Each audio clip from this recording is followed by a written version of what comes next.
Hey everyone, Brad Bournes here, Director of Maintenance at RTI. I'm going to show you a quick video today on bunk heater operation.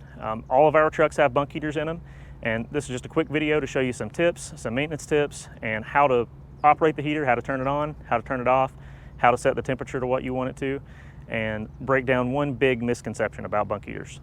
To enable your bunk heater, you're going to simply need to go back to your bunk. You'll see the controller in the back.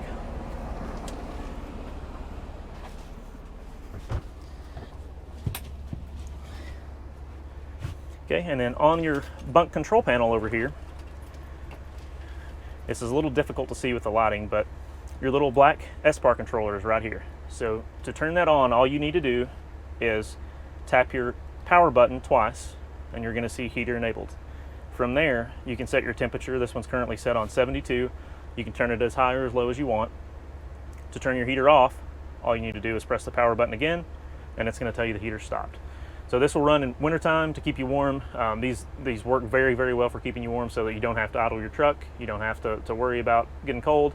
Now, one common misconception about these is that they are part of the APU system. Most people think that the bunk heater is the APU, and it's actually a totally separate system. If your truck has an APU and it's not running, you're having some issues with it, that doesn't mean that your heat won't work. The bunk heater is a totally separate system.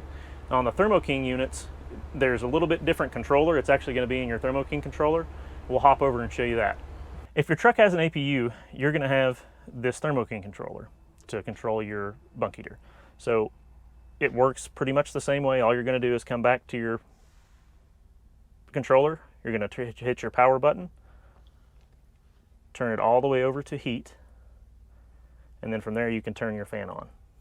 Now that, again, it's still a separate system. It's only on the same controller. If you turn your heat on, your bunk heater is still going to turn on. It's not related to the APU, it's just integrated with the controller. So again, if your APU, for whatever reason, isn't running, you've got some issues with it, your bunk heater is still going to work. It's a totally separate system. Now, one tip on these that can help you and help everyone is make sure you start these and keep them running pretty often. Just don't wait until wintertime to start it and run it. Throughout the year, maybe once a month is probably the best time to do it. Start it up, let it run for a few minutes, and then shut it off. The reason is the gaskets will get dried out inside the bunk heater. And when that happens, you'll have leaks, different things happen with the bunk heater. It will not run. So a lot of times if you don't run it until it gets cold outside, when you do go to start it, it's not going to run. We're going to have to send you to a dealer to get it repaired because it's been sitting all year. So again, once a month, start it up, let it run for 10 minutes, shut it back off, and you'll be good to go when wintertime comes. You don't have to worry about going to a dealer to get a repair. So thank you for tuning in and watching today. If you have any more questions about bunk heaters at all, feel free to give us a call in maintenance and we can walk you through any questions that you have. You can call in a breakdown and they'll walk you through it, or if you have a more in-depth question, you can let them know or let your driver manager know, and I'll get a hold of you and we can walk through it. So thank you for watching and have a great and safe day.